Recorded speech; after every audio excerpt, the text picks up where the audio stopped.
Let's talk about a movie that most people wrote off and forgot about. We're going back to 2007 to Joel Schumacher's psychological thriller, The Number 23.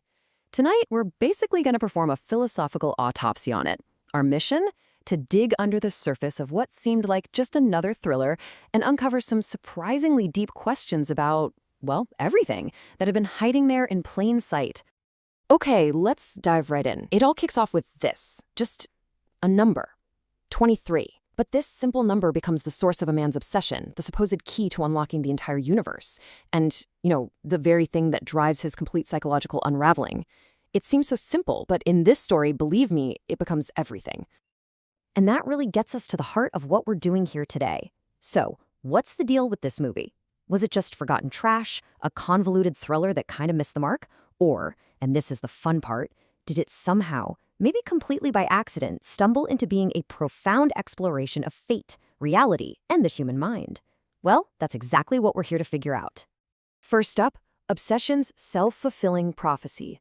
This is the mental trap that gets the whole story going, catching our hero, Walter Sparrow, in a loop that he himself created. You see, Walter only starts seeing the number 23 everywhere after he reads a book about it. This is a perfect, almost textbook example of what psychologists call confirmation bias. It's this little glitch in our brains where we naturally tend to look for and remember information that proves what we already think is true. So once that little idea of 23 gets planted in Walter's head, his entire world basically turns into a mirror, reflecting that same number back at him over and over again. And this is where things get really dangerous because it creates this feedback loop. He gets the idea, he starts looking for it, and then his brain filters everything he sees to find it. Suddenly, every license plate, every address, every date is more proof. And of course, that just reinforces his belief, which makes him hunt for the pattern even harder. It's honestly like a primitive version of a social media algorithm, right? You click on one thing, and suddenly your whole feed is just that one thing until you can't imagine the world looks any other way.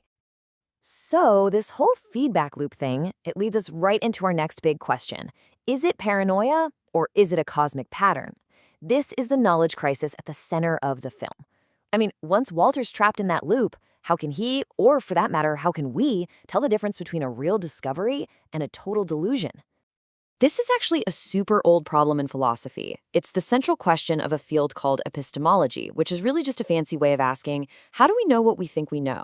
It really reminds me of one of the most famous thought experiments ever, from René Descartes. Way back in the day, he wondered, what if some evil demon is messing with all my senses, making me think the world is one way when it's totally different? Well, for Walter Sparrow, the number 23, that is his evil demon. Is there any real truth there, or is it all just a mountain of coincidence?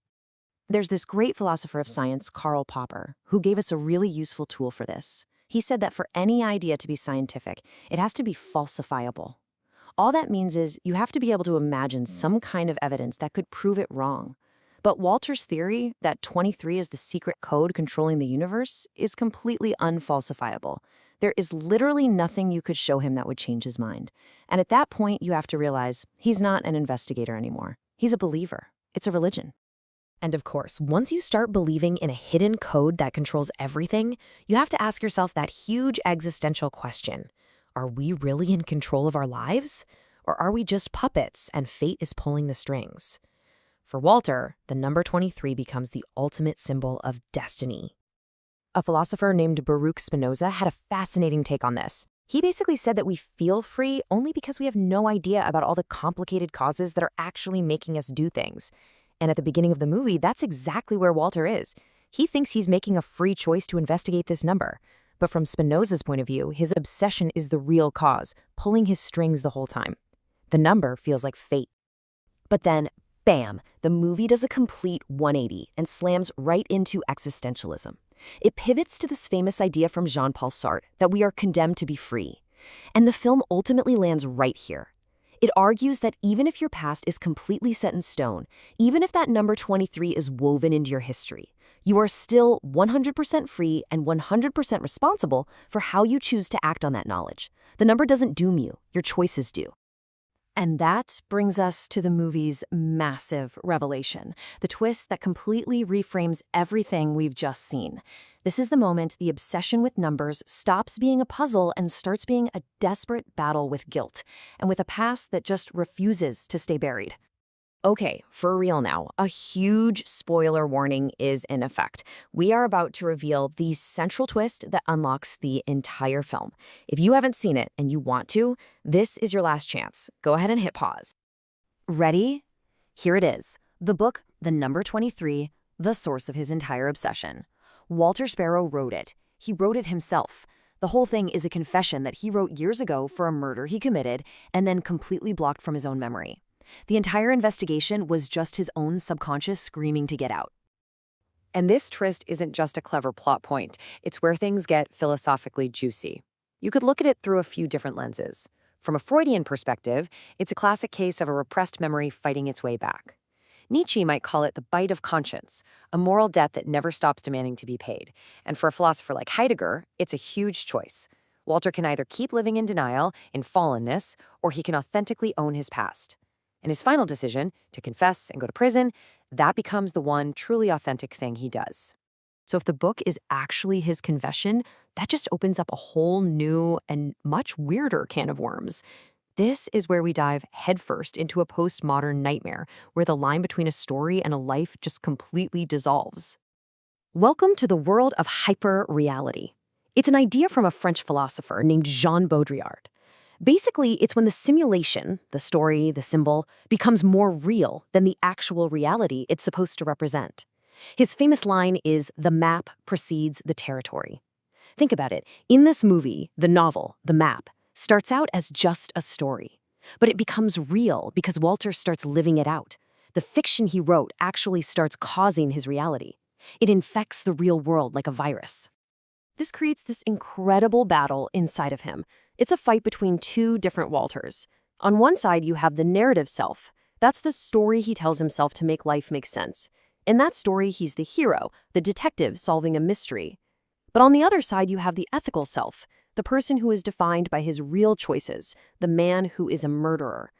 The movie is a powerful warning about the danger of letting a comforting story completely overwrite the ethical truth of who we really are.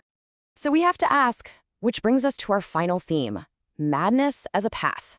Was Walter's whole spiral into obsession just a tragic mental breakdown? Or could it have been a really twisted, unconventional path toward a deeper kind of truth? Well, the film kind of lets you see it from two different philosophical angles.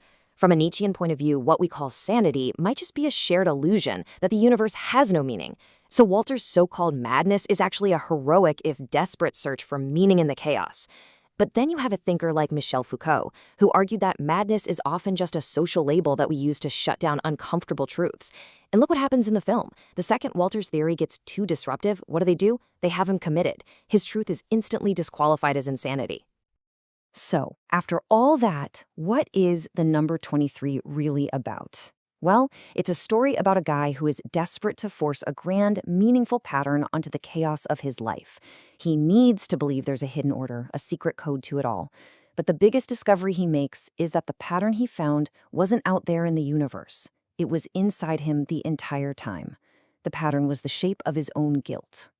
In the end, he makes the hardest choice imaginable, to stop living in the comforting fiction he created and to start living in the painful, ugly truth of his real story. The universe might not care one way or the other, but we are condemned to create our own meaning through the choices we make and the responsibility we take. That final shot of Walter in prison looking at numbers on a wall that no longer add up to 23, that's not a tragedy, it's freedom. He's finally free from the pattern. Or is he? I mean, a postmodern take might ask, is that real freedom? Or is it just the moment the simulation reboots, getting ready to trap him in a brand new story, a brand new pattern? That's the final, unsettling question the film leaves us with. Thank you for watching. Like and subscribe for more fascinating videos from Plato Baggins. Please leave your thoughts and comments for further discussion. Have a great day.